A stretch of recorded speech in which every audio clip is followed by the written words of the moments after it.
4.3 billion people live across this vast continent called Asia, and we are telling their stories. On this edition, a national obsession, how beauty contests are fueling national pride in the Philippines and inspiring a new generation of women. And females in the force. Meet the women who joined Afghanistan's army despite social disapproval and risks to their lives. I'm Barnaby Lo, and this is Assignment Asia.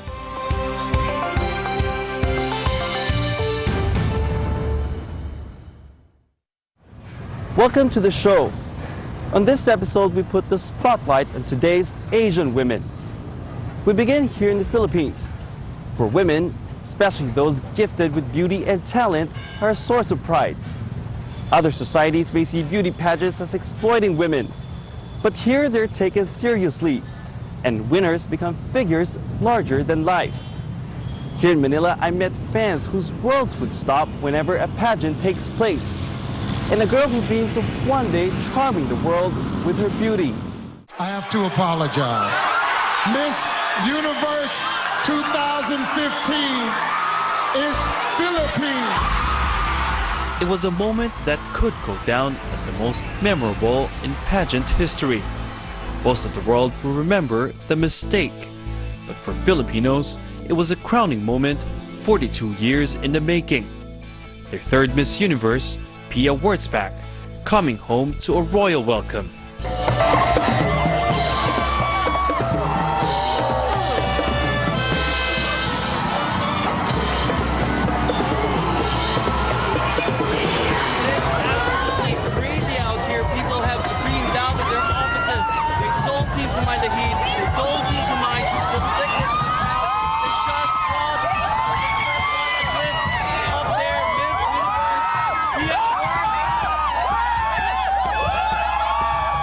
And that's exactly what Pia gave them. The Queen smiling and waving tirelessly as she paraded around Manila. Pia may be the only one wearing the crown, but an entire nation was basking in her glory. But to some, a glimpse wasn't enough. There are fans. I've been waiting for 2 hours, so you can imagine how excited I am. And then there are fanatics.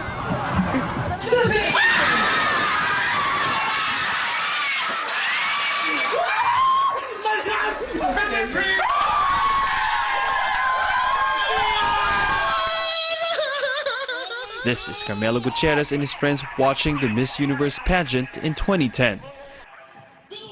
It was the year they started their annual viewing party, which is really more than just sports fans watching, let's say, the World Cup in a bar. What we do is we draw lots. So we put the name of the country, for example, in the top 5. all of those who are in the top 5. No one knows who's Miss Only you. Yeah. Only you. We don't So tell. it's a surprise. It's a surprise. And this year I won because I got Miss Philippines. And this crown is passed on. Yeah. You know, Each of them has a different role model. my grandmother. Whenever she watch Binibining Pilipinas, she has pen and paper. In a different story. Our family went here in Manila for the wedding of my brother. But interestingly, I asked my mom if I could stay in the house to watch Miss Universe instead of attending the wedding of my oldest. Are you serious? What was it about beauty pageants? Actually, my right term is beauty pageants is aspirational. Okay. It's someone else's dream, although you can't be there on stage, but it's so fulfilling to see your bet or someone who embodies a beauty queen qualities. Wendell Capili, author of Mabuhay to Beauty, Profiles of Beauties and Essays on Pageants, offers a similar explanation.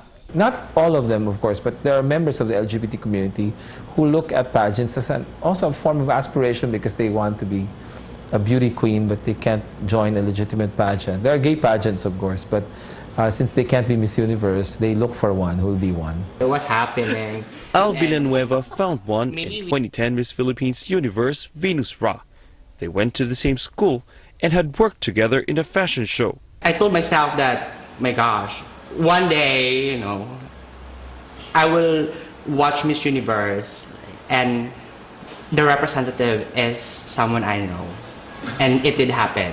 And from then on, my gosh, you know, Miss Universe will always be a top priority for me. Well, Venus finished fourth runner-up. That was the beginning of a winning streak for Filipino beauty queens, culminating in Pia's win at the 2015 Miss Universe pageant. What are the factors that went into this kind of winning streak that the Philippines has had in the beauty pageant world? Number one would be the rigid training that our candidates, that our delegates undergo for their international pageants. The preparations are really very, very tedious. And we have to give it to the organizers of these pageants. Now let's do the neck exercises. Training starts way before a girl wins a pageant, in so-called beauty camps run by the likes of Rogel Flores. He's produced, among others, 2 Miss International and 3 Miss Earth titlists. So we have reached the age wherein the training here in the Philippines is super at par or even more than our global counterparts. And we have proven the track record. Miss Universe, Miss World, Miss International, the Philippines has won them all. These girls want to follow in the footsteps of Filipino beauty queens, past and present, and they're working hard to make it happen. There are exercises for posture, the sway of the arms, tilt of the head, balance, and everything else in between, all while standing in 6 or 7-inch heels. And if those aren't torture enough, there's Rogel's trademark duck walk. It's how his girls learn to swing their hips while walking. All this on top of dieting, going to the gym, personality development, and mind exercises for the dreaded question and answer round. I consider beauty aspirants as beauty athletes. You know why? Because they have what we train, what we teach them, they should employ it 24/7. Okay. So when they get out of the beauty camp, yes, they still have to practice it, even at home, at school, the right stance, the right proper posture, back posture, everything. It's hard work, all right, but if it's what it takes to become a beauty queen, 17-year-old Michelle Guianan is willing to do it. Unlike most girls here, she isn't competing in a national contest. At least not yet. But as a finalist in the most prestigious pageant in her city, on her way. You really want to become Miss Universe? Yeah, I really want to, because I want to show the world that being a woman or being a Caloocanyan is not just about having a beautiful mind, a beautiful face, but a beautiful heart to serve other people. Spoken like a true beauty queen. And not just because she's smart and confident. She really takes pageants seriously. Ipapakita po sa inyo. Bali, this is my notebook po. Ayan. 3 notebooks. Yeah, 3 notebooks. Pero yung... Like Pia Wurtzbach. Pero itong pinaka-bago pong notebooks, konti pa lang po yung laman niya. Actually, yan. May 2016 goals. Let's make impossible possible. Focus is the secret of success. When you dream, dream big. Michelle has dreamed of becoming a beauty queen since she was 3. Back then, her family lived in a big house. Her mother was a successful businesswoman. I love joining pageants, lalo na yung i-express ko yung sarili ko, yung parang yung nakaharap ko sa maraming tao, tapos nag-model-model, yun yung gusto ko, yung rampa-rampa, ganun po ako nung bata. But an unfortunate chain of events took over Michelle's life. Her parents parted ways. Her mother went bankrupt.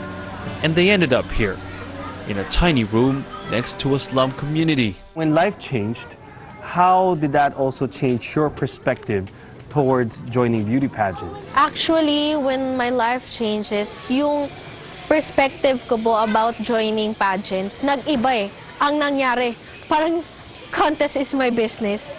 Parang naging ganun po siya. Kasi there are times na even hindi ko naman talaga gustong sumali ng pageant na yon, pero gugustuhin mo eh.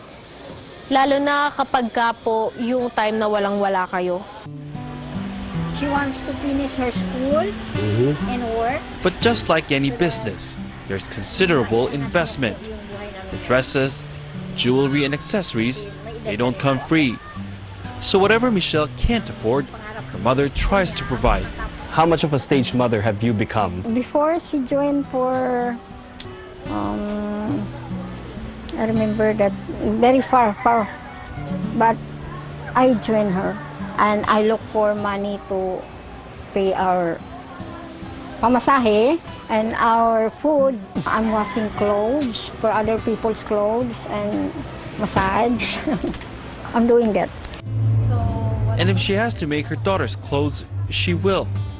Beauty pageants may be seen as exploitative in other cultures, but to Michelle, her mother, and many other Filipino women, it's become a matter of survival. It's aspirational that at some point, many of these families would want a family member to win because it will be the gateway for further success. It may cause the family to improve their financial status. For the girl, it may give her a chance to get a good job, to be able to finish school, send her siblings and family members to school, a better life for the family. It will also enable the girl not only to marry well, but make a difference in her community. For Michelle, the Miss Caloocan pageant could be it. If she wins, she'll take home more than $2,000 and be one step away from a national pageant. So this is it. It's Michelle's big night, the coronation night of the 2016 Miss Caloocan beauty pageant. Now, this may just be a local beauty pageant, but judging from what I saw during rehearsals, it's going to be quite the show. 2016! Michelle was among 17 contestants. Michelle Maldiganes, 17 for 5118! Each of them had supporters in the crowd. Michelle had her mother. All the duck walking and arm stretching, now manifesting as she worked the stage in swimsuit and an evening gown. The reason why they sustained their popularity in the Philippines was because many of these women who had actually won pageants and made their lives more relevant are not just beautiful women, but they became movers, leaders, and shakers in the respective communities. The Philippines' first Miss Universe, Gloria Diaz, is an accomplished actress. Miss Universe 1973 Margie Moran is a prominent peace advocate. Now Pia Wurtzbach is raising awareness on HIV. Join the magic circle of 10. Candidate number. Michelle's chosen the same vehicle to get where she wants to be in life. Unfortunately, this wasn't her night. She failed to make it to the top 10. But she's not giving up. Why should she says, when the reigning Miss Universe didn't. Talagang pinanood ko po siya. It was really cool. Naiyak nga po ako eh. Kasi yung story niya po na she joined Miss Philippines 3 times, tapos yung pinaka-first na contest niya, nag-first runner-up siya. Nung second, hindi siya nagtagumpay eh. Nung third, yun na talaga yung na-achieve niya yung Miss Universe. So, na-inspire ka doon? Opo, na-inspire po ako doon na yung hindi po kailangan maging hadlang yung kahirapan for achieving your dreams. And if it's going to take 1, 2, 3 more pageants to fulfill her dream, Michelle says, then so be it. It's not the end of Michelle's journey. She wants to become Miss Universe, a dream shared by many Filipinos. In the same way Pia Wurtzbach's triumph was considered a victory for the whole nation. Coming up, the challenges of being a woman in the Afghan army.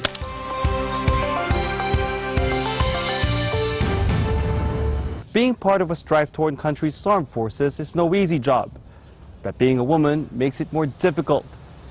In Afghanistan, Natalie Carney tells the story of women on the battlefield and how they're facing not only the job's risks, but also a conservative culture that looks down on them. The job of securing one of the world's most dangerous countries is unquestionably daunting.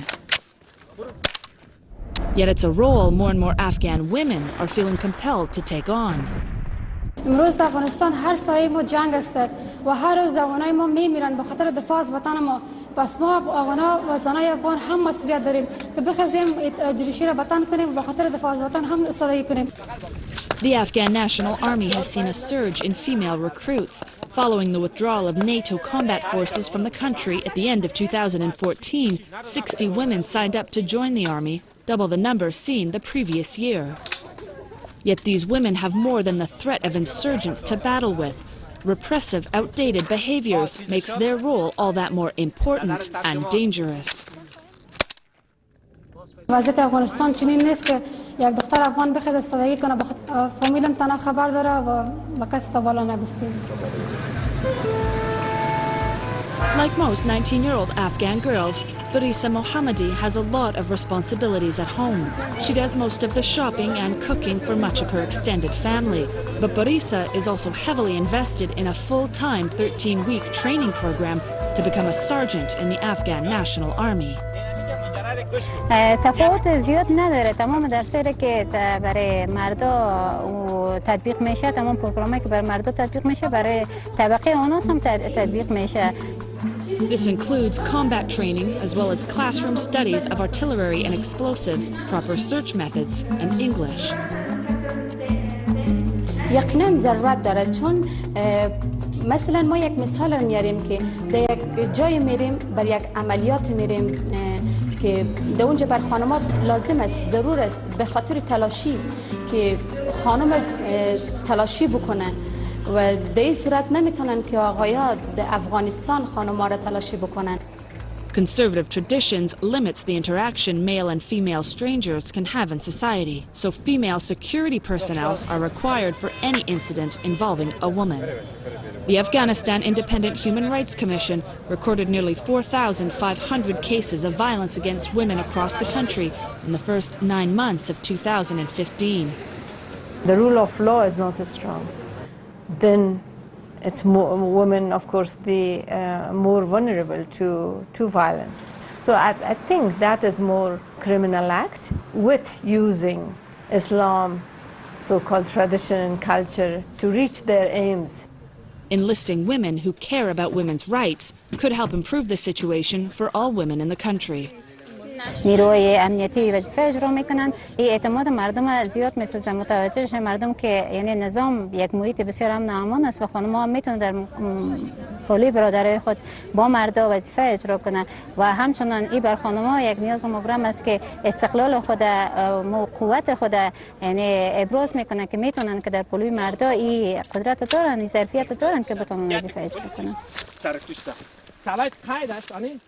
In conservative male-dominated Afghan culture, a woman's place is in the home, not in the workforce, let alone the army.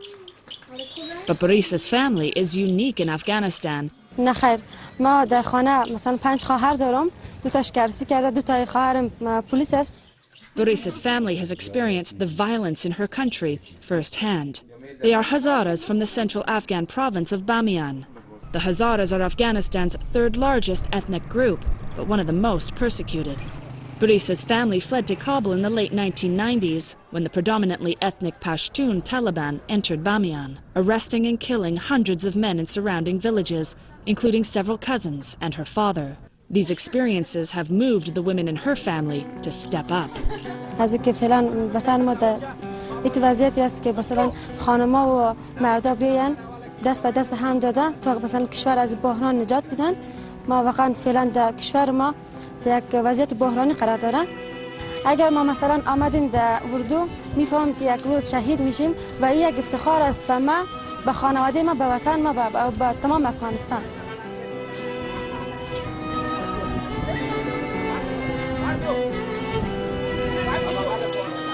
Fellow recruit Anita also has a supportive family, despite the taboo against women in the security forces. While Anita is also in training to become a sergeant, her sister is already an active member of the Afghan Special Forces, an elite division of the country's top security team. For these reasons, we must keep her identity hidden.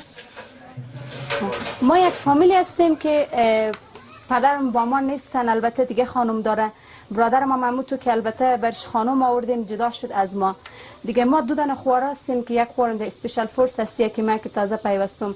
اردو بازوی مادرم هستیم و وقتی که من در را آمدم از یک طرف مادرم است که باید من مادر خود نگاه بکنم چون اونا بچه ندارن که اونا را از اونا نگهداری کنه و با اونا خرج مصرفی گوایشان نبده. یه زد بود که از قومی مو بود اگه وکیل میشد امی سیاست‌دار که دیدم اینجاش فرمونشان اما بیا دفتر رحمت که خداوند گفتم من یک دور شه یک روز شه که دخترای من. Anita's father left the family for a second wife 13 years ago. Lila was reduced to begging on the streets to support her 4 children. که میدم سیاست را فرمونشان دارم حسرت میکردم گفتم یک دری آدم که فرمونشان داره برای دولت خدمت میکنه از من کی بکنه من شکر میکشم پیش خداوند 100 بار که اگر در من خدمت کنن از مجبوری البته بود از گشنگی بود از بیکسی بود از جزی بود کلان گفتم برای دولت خدمت گفتم آخر آینده خودمون چون به درد میخوره یا در ما به درد میخوره. Women continue to face opposition accessing education, healthcare, and economic opportunities. Women in Afghanistan's security forces have more than just the dangers of war to contend with. Simply exposing their career choice poses a very real threat to their entire family's personal security. Currently, women make up less than 2% of the 322,000-member Afghan National Security Force, but are subject to fierce intimidation by conservatives. Malale Kakar, Parvina, Islam Bibi, and Nagar were only a few of the women brutally murdered for the work they chose. Many others have been sexually harassed, physically abused, even kidnapped, and not heard from again. Barisa's older sister, Fatima Mohammadi, has been in the police force in the capital, Kabul, since she was 17 years old, and says she's experienced a lot of pressures. مرا تعقیب کرده بودن یک نفر پوست پیج آمد پارسال بود تقریبا همین ماه روزه بود از این موضوع نامزد من خبر شد مرا میگفت هلاک بود دیگه نمیخوای که بری دو روز بعد خدا این نخواسته سر کدام گپ نشه در مثلا کسی ترورید نکنه یا نزنه دیگه نکنه. While the number of female recruits is gradually increasing, arguably due to limited economic opportunities, the country is still far off the 5,000 the Ministry of Interior aimed for by 2014. For those few signing up, the reality is that they are unlikely to ever take on any combat roles. This may be the first time these girls have ever held a weapon, but their program includes 2 full weeks of this. Yet despite all this training, most of these women will not see the front line. Due to cultural traditions, most of them will only hold administrative jobs. قسم تعلیم داده میشه گرچه که شما مشاهده کردین که تعلیمات ماربوی رو میبینن تمام از نظر تکتیک و تعلیم از مردا هیچ چیزی کم ندارن آماده همه فعالیت ها هستن ولی نظر به شرایطی که فعلی هنوز نیاز به این موضوع نیست که خانم‌ها در خط اول جبهه حضور پیدا کنن به او خاطر مقامات وزارت دفاع امیر لازم دیدن که در دفاتر وظیفه اجرا بکنن و یعنی پشت جبهه اینا و من هرچی که مسئولیت داده باشه مسئولیت داده که من امورم انجام میدم اگه مرا گفت برد جبهه مثل برادرای ما خدمت کو خون مثلا خون خدا یا جان خدا دست بدی همه امور انجام میدم اگه مرا گفت برد دفاتر کار که هم انجام میدم تابع امر هستم این به اونا مربوط میشه دیگه ولی اگه احساس خستگی میکنم طبعا یکدامشان مثلا همیشه در دفتر باشه و Yet challenges beset all of Afghanistan's national security forces, or ANSAF, says Abdul Wahid Wafad, Kabul University. In particular, their dependency on the US-led NATO forces.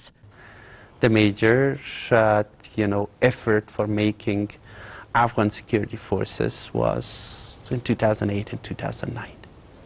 Since then, they were a very vibrant young army and police, but dependent to international forces, dependent to the air support of them, dependent on the logistics, dependent on even the very small activities in the ground. And now how we overcome all that dependency takes time. But while they make up that time, violence continues to surge across the country, and the responsibility of controlling it is all Afghanistan's now.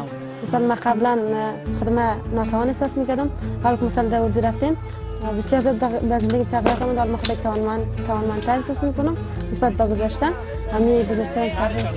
نه خیر من به این باور هستم که من مثلا اگر ما در اردو آمدیم من خودم ناتوان احساس نمی‌کنم من فکر می‌کنم من هم مثل برادرای ما که در اردو آمدن خونشان در کف دستشان است به خاطر کشور مثلا خون خودشان جانشان و تمام چیزشان از دست میدن تا کشور مثلا به یک جایی برسه که مثل دیگه کشورها پیشرفته باشه. ما اگه مادیم در اینجا هیچ ترسی ندارم، نه از دشمن و نه از اینکه جانم از دست بدم. به خاطر که امروز بسیاری از شهرهای ما صدای بم انفجار شنیده میشه، بسیاری از جوانای ما میمیرن، ناحق میمیرن، جوان، طفل، بزرگ، پیر. از این حالتی که در افغانستان است بسیار راحت است. وقتی که ما استادگی نکنیم در مقابل حالتی که در افغانستان است، ما نمیتونیم که امن و فضای آرام ببینیم. پس ما The role these women are playing in that change is vital. They continue to risk their own lives in order to protect those of others. For Assignment Asia, I'm Natalie Carney in Afghanistan. As insurgencies and extremism loom large over Afghanistan and other countries in the Middle East, the need for local soldiers continues to rise.